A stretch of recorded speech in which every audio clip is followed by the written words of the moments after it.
कहानी की शुरुआत में हम एक ट्रेन को देखते हैं जो कि एक बीहड़ से होकर गुजरती है।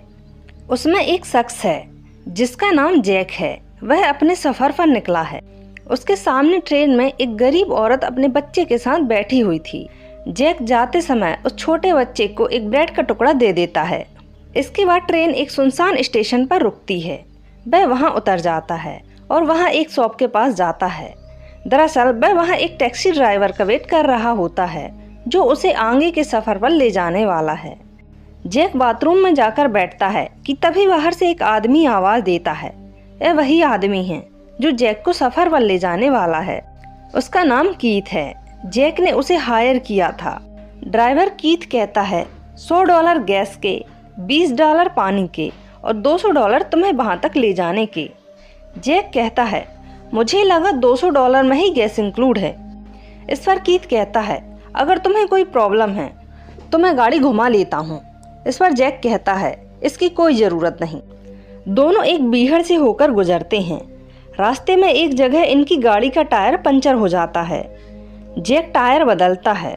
वहाँ वह लोग देखते हैं कि एक कुत्ता दूसरे कुत्ते को नोच खा रहा है, क्योंकि उस वक्त बीहड़ में खाने के लिए कुछ भी नहीं था। इसलिए कुत्ते एक दूसरे को ही मारकर खा रहे थे। कीथ उस कुत्ते को भगा देता है और घायल कुत्ते के सर को एक पत्थर से कुचलकर मार देता है ताकि उसे दर्द का सामना ना करना पड़े। अब एक बार फिर दोनों अपने सफर पर निकल जाते हैं। रात में वो लोग एक जगह पर रुकते हैं। कीथ के पूछने पर जैक बताता है कि वह वेस्ट से है। उसे जिस जगह पर जाना होता है उसका नाम कंपाउंड था, जो कि एक तरह का कंस्ट्रक्शन साइट है, और वह वहीं पर सेटल हो जाएगा।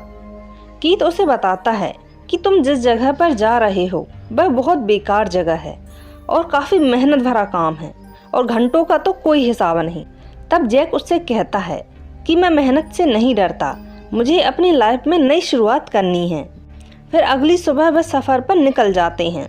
गाड़ी जैक ड्राइव कर रहा होता है। कीथ ने सोने से पहले जैक को साफ साफ मना किया था कि एसी को चालू नहीं करना, नहीं तो गाड़ी बंद पड़ जाएगी।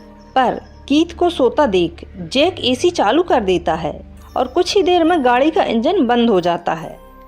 यह देख कीथ गुस्से में आ जाता है। जैक उससे माफ़ी मांगता है कि उसे एसी नहीं चालू करना चाहिए था। फिर कीथ इंजन ठीक करने लगता है। तभी जैक एक पेड़ के पास आता है। पेड़ के बगल में उसे कुछ पत्थर रखे हुए दिखते हैं। वह उन पत्थरों को हटाकर देखता है तो उसे पता चलता है कि वह सोना है। वह दूर खड़े कीथ को देखता है और सोचता है कि वह इस बात की जानकारी कीथ को दे या ना दे। फिर वह सोचता है कि अकेले इस सोने को ले जाना भी आसान नहीं होगा, इसलिए वह कीथ को आवाज़ देता है। कीथ सोने के पास आता है और उसे लाइटर की आग की मदद से देखता है कि वह असली है या नहीं।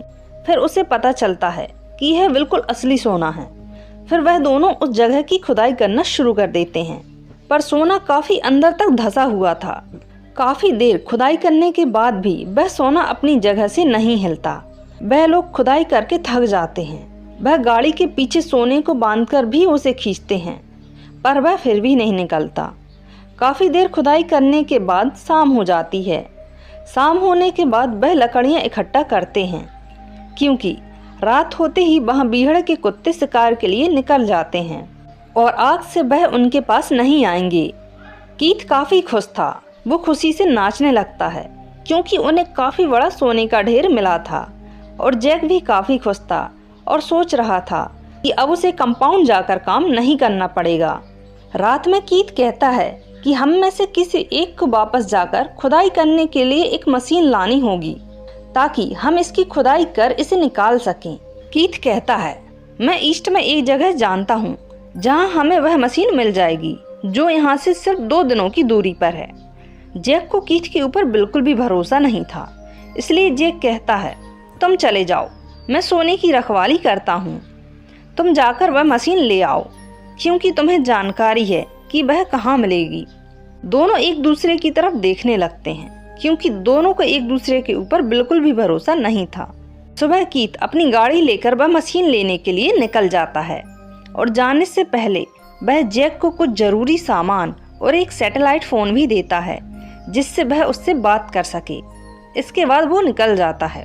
कीथ के जाने के बाद जैक उसी पेड़ के ऊपर एक कपड़ा बांध लेता है और अपने रहने के लिए एक छोटा सा शेल्टर बना लेता है जिसमें वह रात में आराम से सो सके। इसके बाद वह कुछ लकड़ियां इकट्ठा करने के लिए जाता है, क्योंकि यह एक ऐसा रेगिस्तान होता है जहां पर बहुत सारे जंगली कुत्ते घूमते रहते हैं जो रात में उसके ऊपर अटैक कर सकते हैं, इसलिए उसे आग जलाए रखनी होगी। अब उसका रेगिस्तान में पहला दिन तो बहुत आराम से बीत जाता है। फिर अगली सुबह वह कुछ दूरी पर एक प्लेन को देखता है जो क्रैश हो गया था। उसके टुकड़े वहीं पर पड़े होते हैं। वह शेल्टर के लिए एक बहुत अच्छी जगह थी, लेकिन वहां से सोना नहीं दिख रहा था, तो जैक वहां पर नहीं रुक सकता था। इसलिए जैक प्लेन के कुछ टुकड़ों को तोड़कर उसी पेड़ के पास ले आता है और शेल्टर को इस तरीके से बनाता है कि एक तरफ से हर टाइम वो सोने को देख सके। अब रात में जैक सोने के पास जाकर सोने के कुछ टुकड़ों को पत्थर से तोड़ने की कोशिश करता है, तो वह टूट जाता है। तो वह उसे संभाल कर अपने बैग में रख लेता है। तभी उसे कीथ का कॉल आता है और जैक उसे बताता है कि उसके पास एक सोने का टुकड़ा है जो काफ़ी महंगा बिकेगा। लेकिन कीथ उससे बोलता है कि वह सोने के पास से कहीं नहीं जाएगा, मैं जल्दी ही वहाँ पर पहुँच जाऊँगा। मेरी कार में कुछ प्रॉब्लम हो गई है, इसलिए मुझे थोड़ा टाइम और लग जाएगा। तुम्हें पूरा टाइम सोने के पास ही रहना है। और जैक भी उसकी बात को मान लेता है।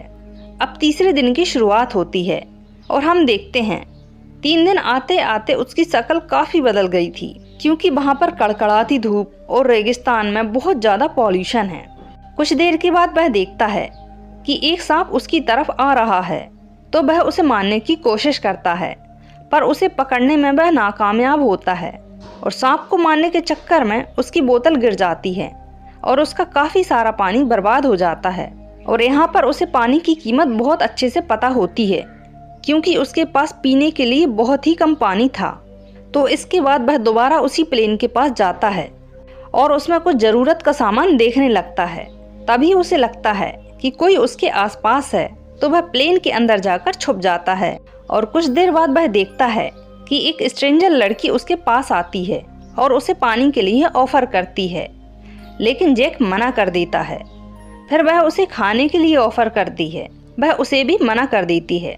अब स्ट्रेंजर लड़की बार बार जैक से पूछने लगती है कि वह यहाँ पर कैसे आया, क्या कर रहा है और वो यहाँ पर किसका वेट कर रहा है।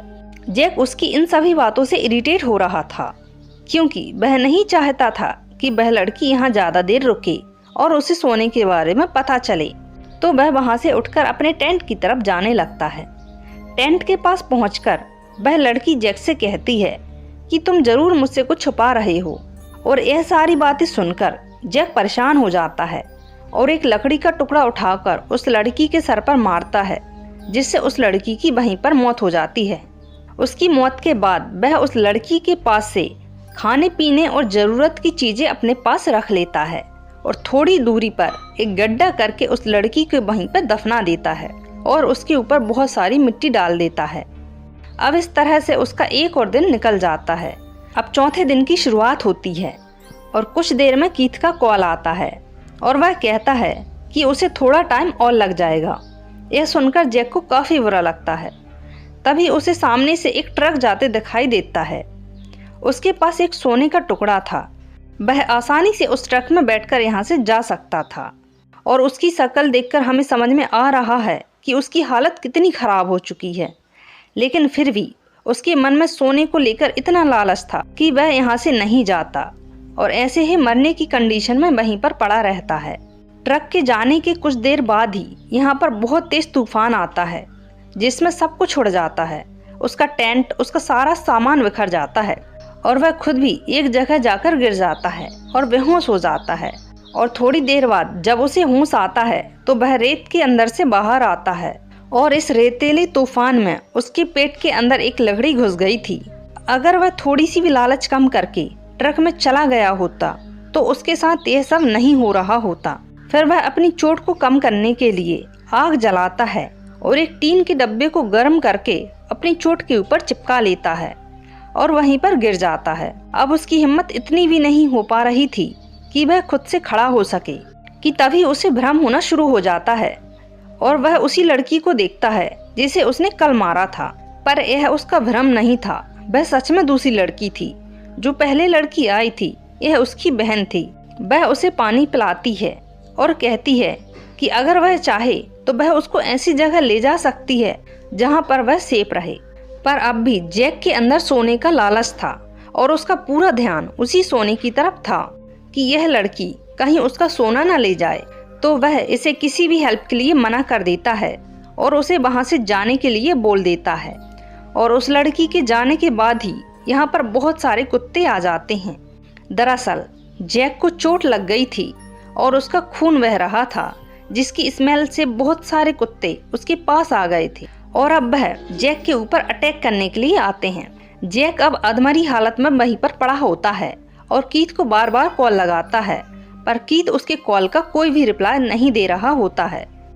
और अब हम देखते हैं कि थोड़ी ही दूर पर कीथ बैठा हुआ होता है और एक दूरबीन की सहायता से जैक पर नजर रखे हुए था और वह वेट कर रहा था कि कुत्ते जैक को मार दें ताकि उसे वह गोल्ड जैक के साथ न शेयर करना पड़े, क्योंकि वह मशीन लेकर कब का वहां पर आ चुका था।